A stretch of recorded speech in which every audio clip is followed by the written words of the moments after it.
Muy bien, iniciamos esta sesión número 5 donde ya empezamos a hablar de lo que es la arquitectura de software. Para comprender qué es lo que se viene en esta parte del diseño y construcción de un sistema, hay que tener en cuenta los siguientes conceptos.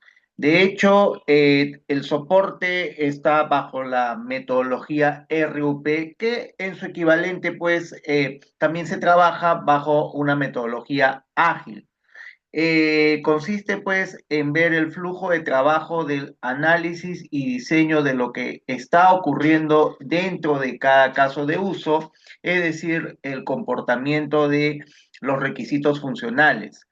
La idea es hacer un análisis orientado a objetos donde se pueden ver las actividades automáticas dentro del flujo del caso de uso, qué artefactos o entregables produce, construir el modelo de análisis, hacer una comparación entre el modelo de casos de uso versus el modelo de análisis y cuál es el propósito de la arquitectura, cómo crear paquetes de análisis, cómo identificarlos y asimismo construir lo que llamamos, vamos a llamar la capa general y la capa específica de arquitectura.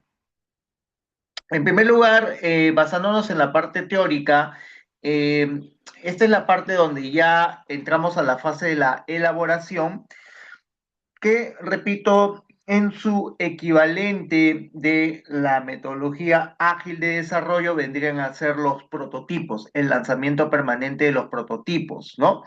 De hecho, pues hay que tomar en cuenta desde el dominio del problema, el modelado del negocio, los requisitos, el análisis y diseño, la implementación, las pruebas, la implantación, configurar y gestionar cambios, así como el control de los ambientes de desarrollo en esta fase de elaboración, ¿no? Por cierto, basado en iteraciones permanentes, es decir, cada vez que estamos pasando de una fase a otra, estamos lanzando prototipos, haciendo las pruebas respectivas y sacar el producto, el artefacto a producción, ¿no? Entonces ya nos encontramos acá en el análisis y diseño, ¿no? Aquí tenemos la metodología tradicional, ¿ya? Sin embargo, para comprender bien la fase, viene bien explicarlo desde esta figura, ¿no? El análisis y diseño de la arquitectura, ¿no?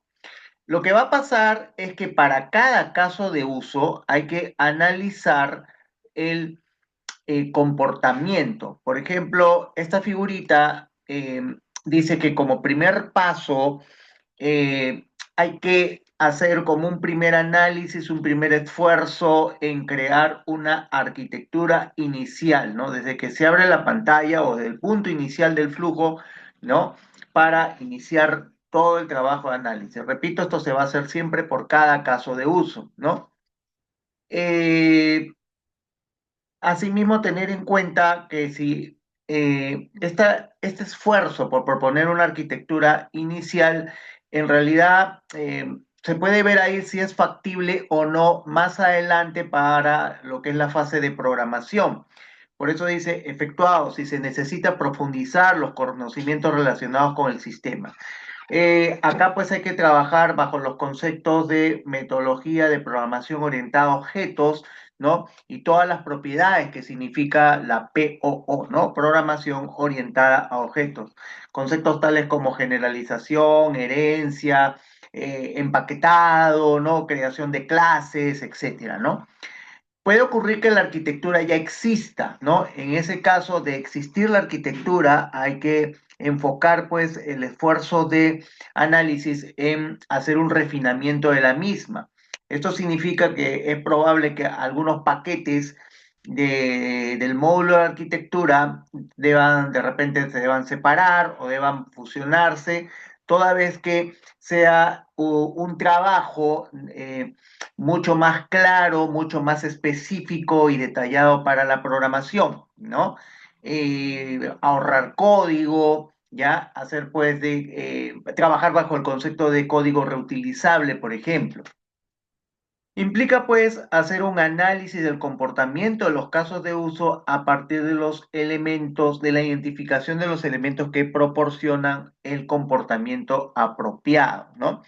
Es decir, de que vamos a abrir la pantalla hasta que se cierra la pantalla de la interfase del caso de uso, qué cosa está pasando. Por cierto, hay que hacer el análisis de el flujo básico, los subflujos y los subflujos y los flujos alternativos de existir en el caso de uso. Y ahí viene pues crear los componentes o los subsistemas y finalmente pues en este análisis identificar todas las clases persistentes, entiendas el concepto de persistencia de datos como las potenciales entidades que luego van a conformar el modelo de datos, ¿no? Hay que tener en cuenta que el análisis orientado a objetos, ¿no?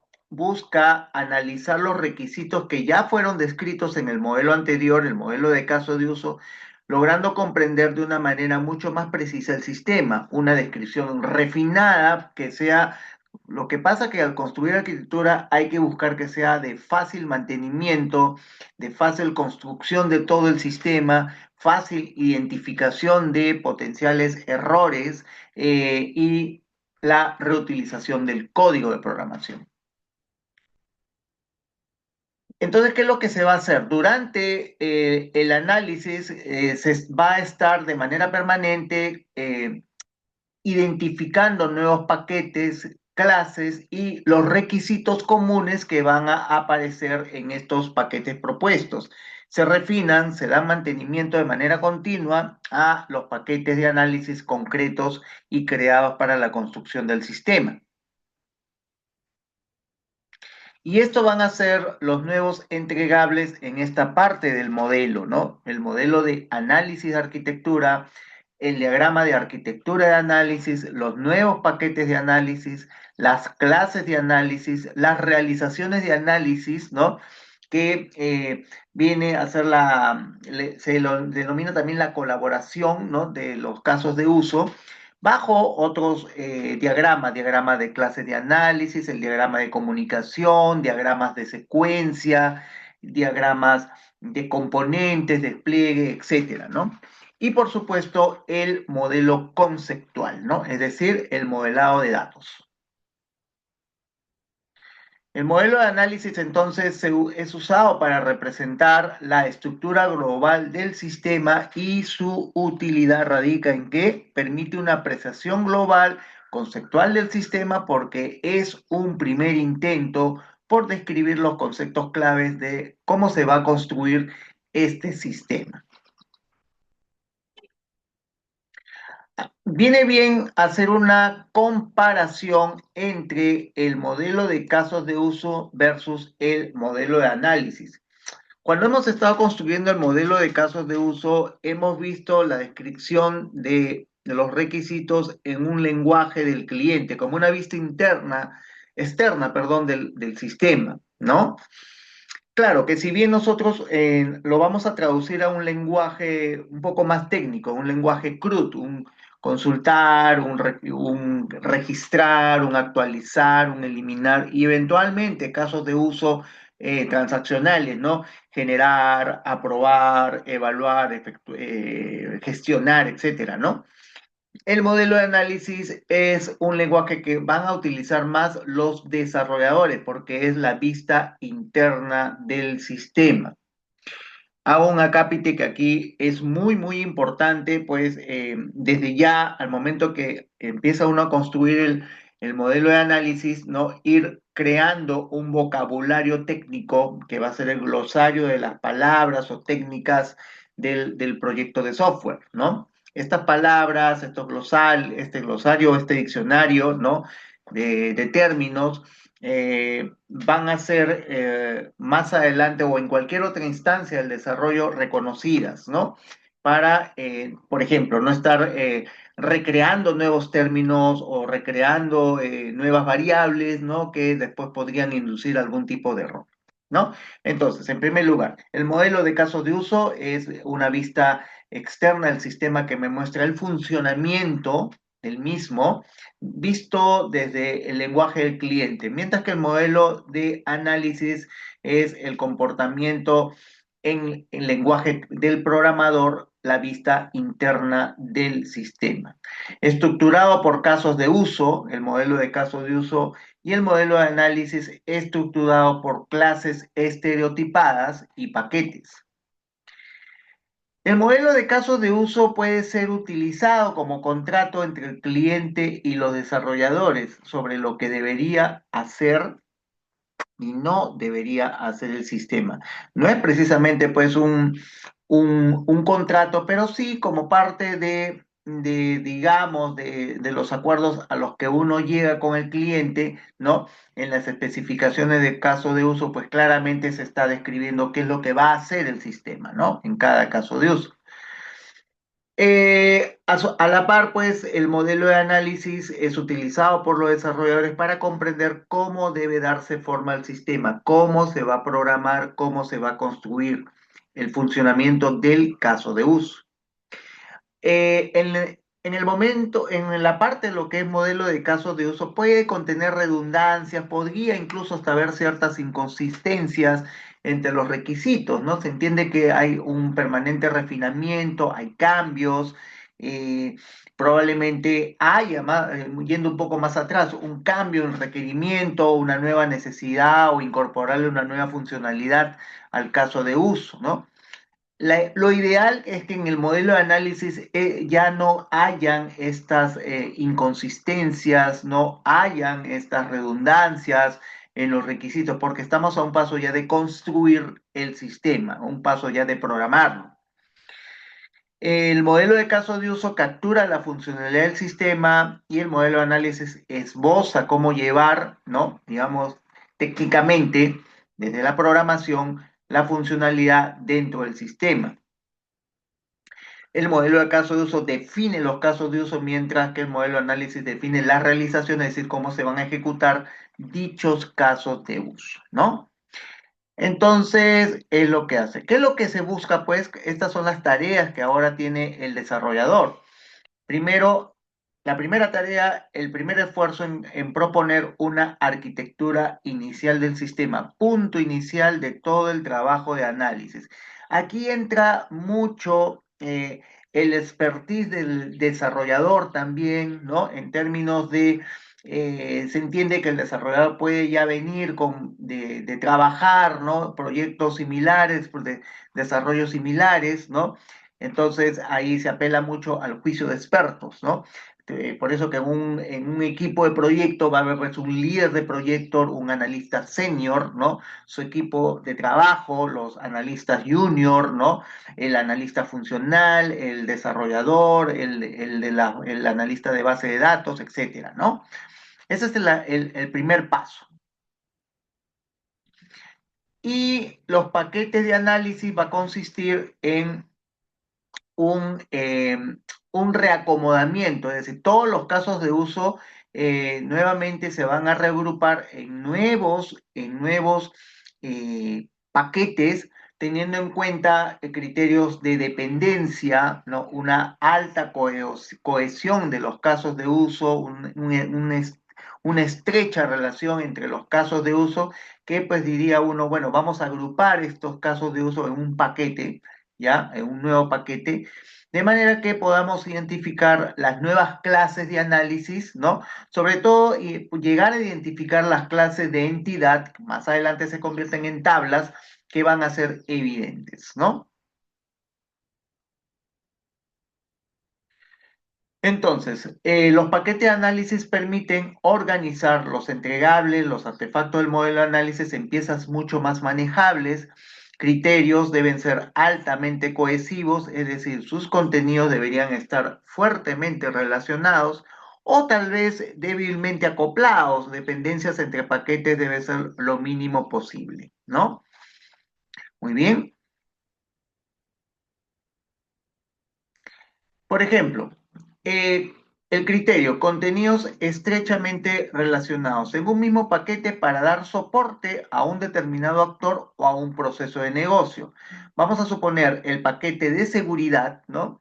que uno lo crea, hemos visto en los ejemplos, uno lo crea desde el modelo de casos de uso y ese paquete en realidad se mantiene, ¿no? Se va a mantener también durante el modelo de análisis, ¿no? Va a contener, pues, casos de uso que tienen que ver con, por ejemplo, ingresar al sistema, ¿no? Mantener perfiles de usuarios, mantener usuarios, ¿no? Actualizar claves, etcétera. Al costado nos ponen un ejemplo, un paquete llamado hospedaje, que vendría a ser, se agruparían ahí los casos de uso que contiene, pues, por ejemplo, un, eh, un caso de uso que puede ser el hospedaje, consultar hospedaje y otro caso de uso generar hospedaje. Un criterio inmediato es, bueno, si yo encuentro en mi diagrama de casos de uso inicial todos aquellos casos de uso que me relacionan con una potencial tabla, ¿no? Hospedaje, de repente el hospedaje podría definirse en el modelo de datos como una tabla donde tengo pues probablemente el número del hospedaje, la fecha, ¿no? A su vez esta contiene los datos del cliente, los datos de la habitación o la reserva, etcétera. Entonces uno dice, bueno, el primer criterio voy a agrupar todo lo que compete a una tabla denominada hospedaje, ¿ya? Para ahí capturar pues la entidad hospedaje para empezar, ¿no? Y la rutina de programación que tenga que ver con todo lo que relaciona a este paquete, ¿no? Por ejemplo, más criterios. Para poder identificar casos de uso relacionados en un solo paquete, recordemos la relación STEM. Se recomienda que la relación STEM, en general, casos de uso extendidos que solo se extienden a partir de un caso de uso base y no están estrechamente relacionados con otros paquetes. Bueno, vamos a colocarlo dentro del mismo paquete. Supongamos, existe una serie de pedidos, ¿no? Generar pedido, registrar pedido, consultar pedido, pedido de venta, por ejemplo, ¿no? De repente todo esto me lo llevo, como tiene que ver con una entidad pedido, más adelante en la tabla pedido, a un paquete que se llame pedidos y pondré todas las transacciones que tengan que ver con pedido, ¿no? Podría ser, por ejemplo, el registrar el pedido. Y acá te dice que podría, acá eventualmente, por ejemplo, colocar cliente, ¿no? El caso mantener cliente, porque se entiende que el cliente es el que genera los pedidos, ¿no? En un sistema, ¿no? Es un criterio, ¿no? Ahora, casos de uso relacionados con include, que o sea, que pueden estar en diferentes paquetes, ¿no? Podríamos ahí relacionarlos cada uno en su respectivo paquete, ¿no? Un paquete de reserva que tenga pues que ver todo lo que tenga que ver con una reserva, consultar, registrar reserva, ¿no? Anular reserva, ¿no? Y a la vez buscar, por ejemplo, buscar, ¿no? Ahora, recuerde que el buscar es un caso de uso reutilizable, ¿no? Y se entiende que es la entidad única, por ejemplo, buscar libro, buscar cliente, eso sí va a ir como un paquete que más adelante lo vamos a conocer como paquetes de datos maestro, ¿no? Y evidentemente los casos que mantengan una relación de generalización, sí, es conveniente mantenerlos en un solo paquete, ¿no? Entonces acá a la izquierda, esta sería como una excepción, ¿no? Esta parte de acá, en la parte izquierda, por ejemplo, vamos a ver también ejemplos en los que el mantener cliente podemos tenerlo en un paquete independiente que se llame cliente, porque se entiende que cliente viene de una tabla, ¿ya? Y es dato maestro. Entendamos por dato maestro donde voy a hacer solo transacciones básicas, un CRUD, consultar, un create, un read, un update y un delete. Muy bien.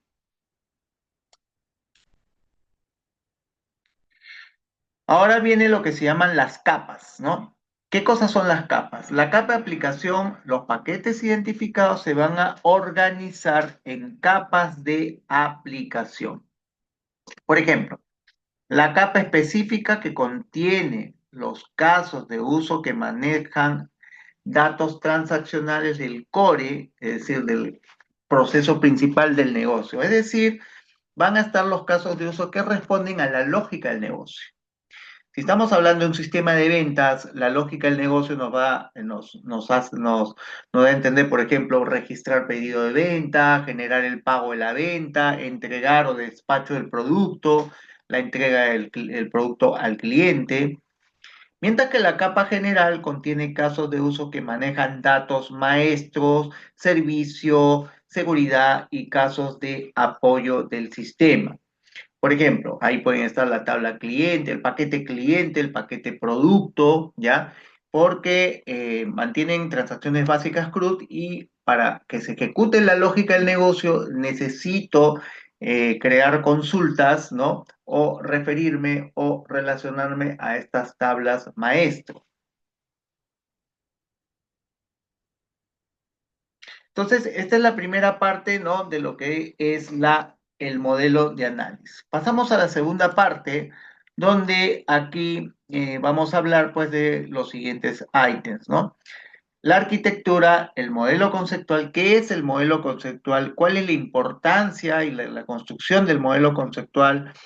Rescatar estos conocimientos de base de datos, ¿no? Clases, atributos, las potenciales categorías de clases, las asociaciones que van a haber entre las clases, el concepto de rol, multiplicidad, las partes, qué es una agregación, las relaciones de agregación, jerarquía, generalización y especialización. Entonces, la siguiente tarea es que en cada caso de uso hay que identificar todas las clases persistentes a nivel de todos los casos de uso para crear el modelo de datos. Usted tiene pues un grupo, todo un conjunto, todos los casos de uso, ¿ya? Y en cada caso de uso, de alguna forma, está haciendo referencia a entidades. Por ejemplo, mantener cliente, ¿no? Está haciendo referencia a la entidad cliente. Mantener producto, entidad producto. Generar comprobante de pago, referencia al comprobante de pago, que a su vez el comprobante de pago, para que pueda ser creado en el sistema, necesita cargar los datos del cliente, los datos del producto y, bueno, hacer el cálculo respectivo del comprobante de pago, ¿no? Este es un trabajo de análisis de identificar todas estas entidades denominadas clases persistentes, ¿no? Y se le dice clase porque va a recibir ahora otro nombre, ¿no? Va a recibir otro estereotipo en el modelo de análisis. Ahora, ¿qué es el modelo conceptual? El modelo conceptual es el esquema o descripción de alto nivel de la estructura de los datos de un sistema, independientemente de la implementación posterior de la base de datos. También conocido como modelo del dominio, porque representa conceptos significativos de un dominio del problema. ¿Qué significa esto? Primero, un esquema o descripción de alto nivel porque está descrito en diagramas próximos al usuario. En general, un lenguaje de alto nivel significa lenguajes próximos al usuario, lenguajes que son entendibles, personas no necesariamente que tienen que saber de programación o sistemas para comprender, entender pues un diagrama, ¿no? Esa es la idea de lenguaje de alto nivel, ¿no? Y haciendo un paréntesis, pues hoy en día cada vez los lenguajes de programación son de alto nivel, donde prácticamente usted está escribiendo, no necesita tener profundos conocimientos de programación, ¿no? Por ejemplo, ¿no? Y lo otro importante que dice, independientemente de la implementación posterior de la base de datos. Es decir, uno empieza a diseñar el modelo conceptual, ¿ya? Atrás de eso hay una arquitectura ya independiente, ¿no? Es decir, usted puede utilizar luego un modelo de base de datos, un gestor, mejor dicho, de base de datos. Puede ser SQL, puede ser MySQL, puede ser algo más local, de repente puede ser un Access, podría ser un Postgre, es decir, no tiene nada que ver, ¿ya? Está construido de tal manera, ¿no? El diseñar el modelo conceptual que no depende pues del lenguaje de programación que a posterior se tenga que utilizar, ¿no? Muy bien. La importancia es fundamental desde el punto de vista de los desarrolladores y desde el punto de vista del equipo de base de datos, ¿no? Por el lado de el personal de base de datos, ellos crean el modelo físico donde identifican las tablas relacionales de la base de datos y por el lado de los desarrolladores, identificar todas las clases del dominio en que serán implementadas utilizando un lenguaje de programación. Por ejemplo, si el lenguaje de programación es Java, por excelencia, muchos se trabaja con el Java, se sigue lo que se denomina un patrón DAO, ¿no? Para crear una entidad y por cada entidad se crea un BIM, una interfaz, una clase DAO. DAO significa Data Access Object, ¿no? Es decir, objeto de acceso a datos, que son clases, ¿ya? Que van a facilitar la conexión con la base de datos.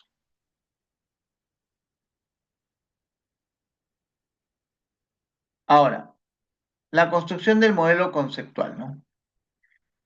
En el lado izquierdo está representado lo que más adelante conoceremos como el diagrama de clases de análisis, ¿no?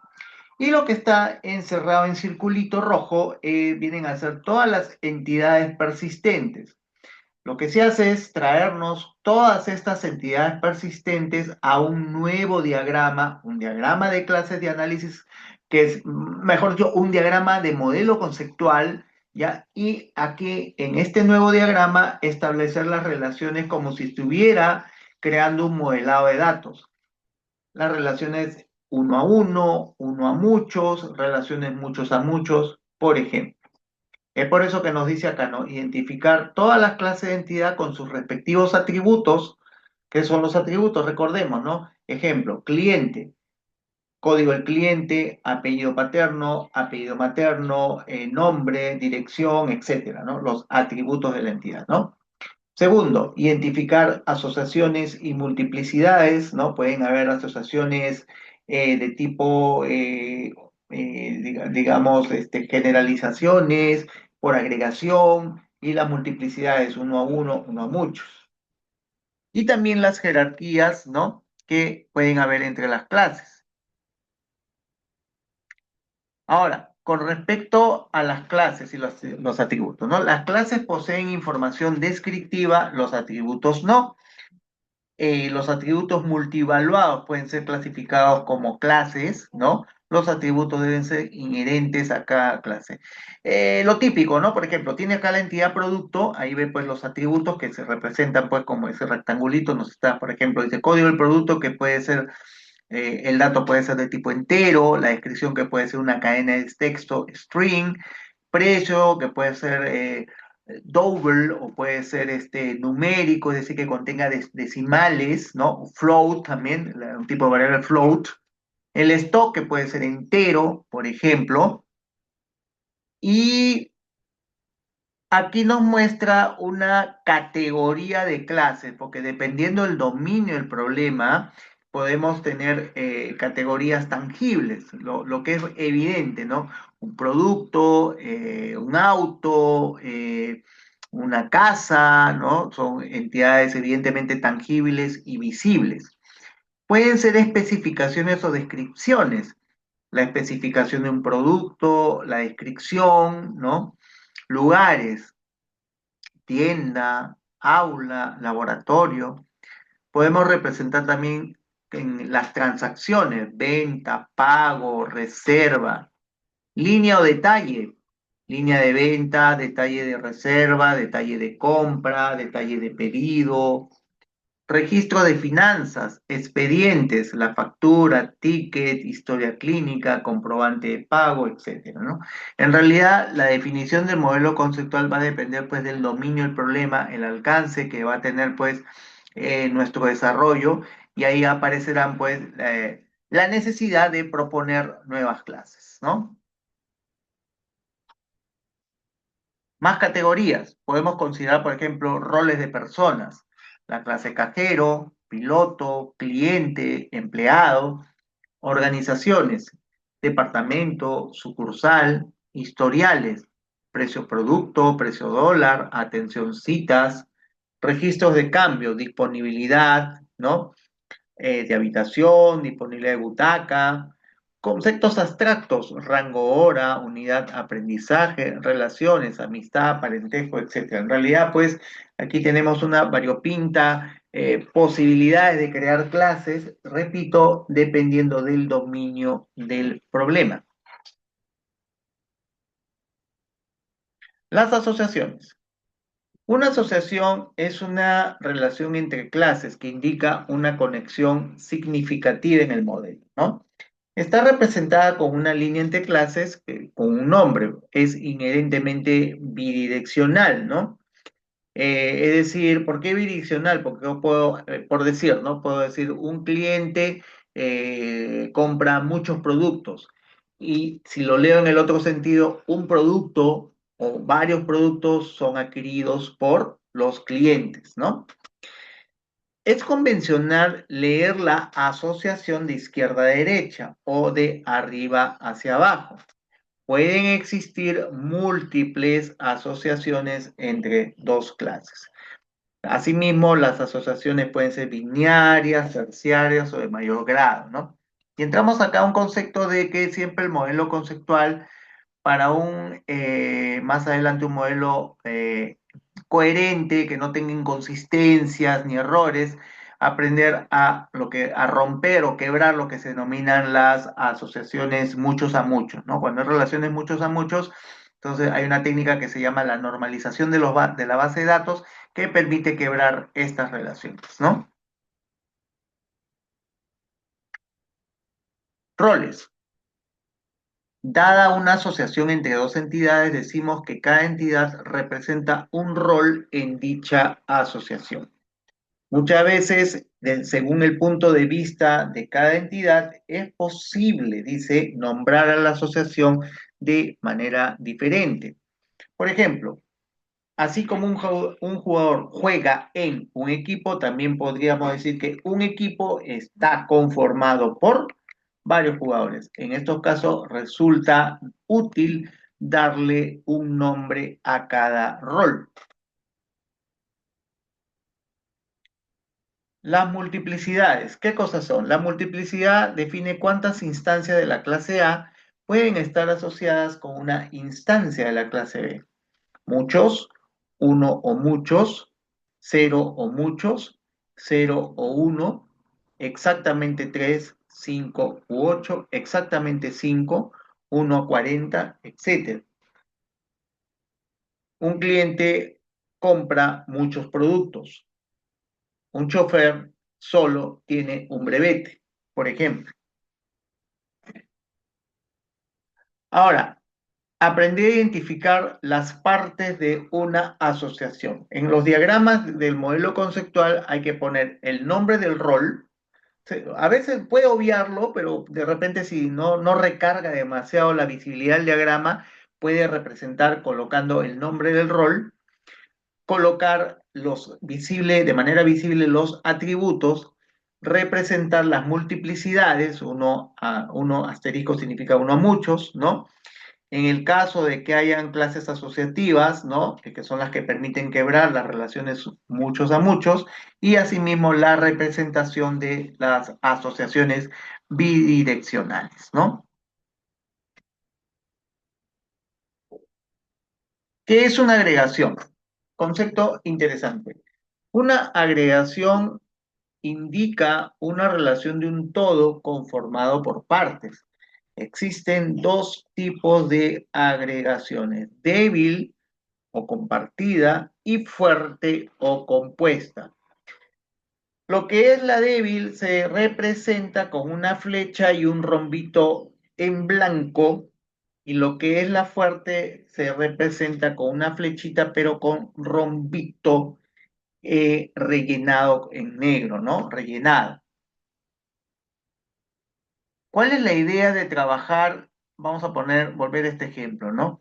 Una relación débil, por ejemplo, si se destruye una clase, puede ocurrir que la clase ya deja de existir en el sistema, no pasa nada con la clase con la cual está relacionada. Supongamos, podemos tener cliente, ¿no? La clase cliente tiene una agregación de tipo débil con una clase denominada cuenta bancaria. ¿Qué significa? El cliente decide simplemente cerrar la cuenta bancaria. Esa cuenta deja de existir, sin embargo, cliente sigue pues existiendo en el sistema. Eso es una agregación de tipo débil. Es decir, no pasa nada, simplemente se destruye, en programación, destruir la clase, ¿no? Llamada cuenta bancaria, pero se mantiene la clase denominada cliente en el sistema. En cambio, una agregación de tipo fuerte, si se destruye una clase, la otra también se va a destruir. Por ejemplo, nos ponen acá departamento con provincia. Deja de existir el departamento, deja de existir la provincia, ¿no? Digamos, nominalmente, teóricamente hablando. Otro ejemplo podría ser categoría con producto. Una categoría puede contener varios productos, ¿no? No sé, se me ocurre de repente la categoría de lácteos que incluye una serie de productos, leche, yogur, mantequilla, etcétera. Se decide porque ya no existe la categoría lácteos, se deja de vender o producir. Entonces, por lo tanto, sus derivadas, ¿no? También van a dejar de existir en el sistema. Por lo tanto, eso es una agregación de tipo fuerte. Muere una clase, se destruye una clase, la otra también automáticamente queda destruida en el sistema, ¿no? Concepto de jerarquías. Se obtiene utilizando los mecanismos de abstracción, de generalización o especialización, los cuales permiten reducción de la expresión. Básicamente esto nos ayuda más adelante pues a reducir código de programación, ¿no? La clase padre, la clase hijo, por ejemplo, ¿no? Aquí nos pone un ejemplo, ¿no? Consiste en identificar a todos aquellos atributos iguales de un conjunto de entidades para formar una entidad global con dichos atributos semejantes. Dicha entidad global quedará a un nivel más alto de las entidades de origen. Por ejemplo, cliente con vendedor, ¿no? Por ejemplo, ¿no? Ambos pueden estar categorizados bajo una sola clase denominada persona, porque mantienen las propiedades, ¿no? Lo único que va a cambiar va a ser el tipo, ¿no? Yo hago la programación, genero el código para la clase persona y por herencia, la propiedad de herencia en programación orientada a objeto, las clases hijo, cliente, vendedor, pues va a reutilizarse el código que estoy utilizando en la clase padre denominada persona. Esa es la idea de aplicar generalización. Y en un eventual diagrama de clases, puedo mapear esto en todo, para poder ver dónde están las clases generalizadas y ahí puedo rápidamente, por ejemplo, identificar un código, un error en la programación, ¿no? Pueden haber clases de tipo especialización, es el resultado de tomar un subconjunto de entidades de alto nivel para formar un conjunto de entidades de más bajo nivel. Habitación, por ejemplo, ¿no? Aquí tiene el tipo simple o tipo suite, ¿no? Entonces, hago como el proceso inverso, ¿no? O sea, de ahí yo puedo deducir, ¿no? Por tipo, ¿no? De habitación, ¿ya? Simplemente vamos a cambiar, ¿no? El atributo que lo representa en la clase hijo, el tipo simple, tipo suite, ¿no? Por ejemplo, especialización. Acá lo que se va a trabajar es siempre lo siguiente, a partir de una especificación de casos de uso, ¿ya? Por ejemplo, acá nos han puesto la EQ, especificación de caso de uso, registrar pago de facturas al crédito, ¿no? Breve descripción, el actor, el flujo básico, los flujos alternativos, si hay o no requerimientos especiales, si hay precondiciones, las postcondiciones, dice confeccione el modelo conceptual. La idea es empezar a leer acá la ECO, evidentemente, y ver, observar con detenimiento el prototipo de pantalla. Entonces aquí dice, el modelo conceptual nos muestra las siguientes relaciones. Hay una asociación factura-producto y luego también hay una asociación factura-cliente, factura-vendedor.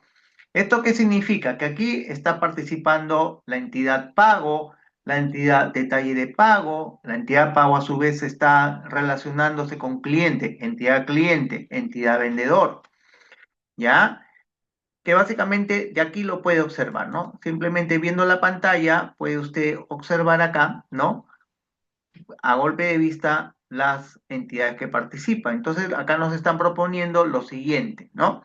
Está participando la factura, entidad factura como contenedor principal, la entidad vendedor con sus atributos, observe, puede ser número de vendedor, nombre, apellido, fecha, etcétera. La entidad cliente, código de cliente, nombre de cliente, etcétera. Producto, ¿ya? Que es cargado. Acá hay una relación uno, muchos a muchos, porque la realidad nos indica, pues yo puedo generar muchas facturas que contienen muchos productos. Sin embargo, convenientemente eso no va a ser, se tiene que normalizar y eso se hace a través de un detalle de factura, ¿no? Un detalle de factura. Entonces tiene la factura, detalle de factura, producto, vendedor, cliente. A su vez, han puesto acá lo que se llama una hoja pago, donde están los dos datos principales, ¿no? De la factura, ¿no? Los datos que por defecto usted crea una factura, por ejemplo, ya el número de hoja, el número de la factura, ¿no? Esto como para un registro interno, ¿no? Porque yo podría solamente haber considerado las siguientes entidades: cliente, vendedor, factura, detalle de factura, producto. O yendo en orden, ¿no? Si uno lee la pantalla, yendo de arriba hacia abajo, ¿yo qué cosa encuentro? Yo voy a encontrar acá el contenedor factura, entidad principal. Sigo leyendo, tengo acá datos del vendedor, dato del cliente, luego dato del vendedor, luego tengo el detalle de la factura que a su vez carga el producto, ¿no?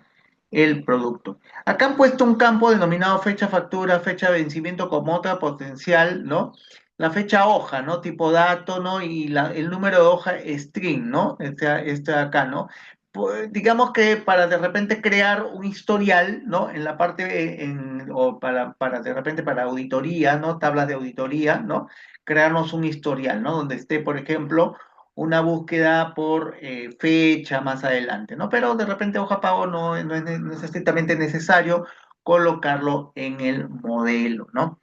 Entonces, esto sería un modelo conceptual. Y mire, esto solamente a partir de una especificación de caso de uso, a partir de una especificación de caso de uso. Entonces, la idea es, si tengo un grupo de todos los casos de uso, ¿no? Me voy a traer todas las entidades que participan. No hay que repetir porque probablemente vendedor aparezca, por ejemplo, en otro caso de uso, por ejemplo, mantener vendedor. La entidad es la misma, no tenemos que ya repetirla en el modelo. De repente la entidad producto, mantener producto, por ejemplo, ¿no? Generar factura, que podría ser alguien que crea la factura, este caso de uso solamente me habla a nivel de registro, entonces no hay que repetir, solamente se trae una sola vez al modelo. Muy bien, entonces esta es un poco la parte introductoria, la parte teórica que tiene que ver ya con la construcción del modelo de arquitectura.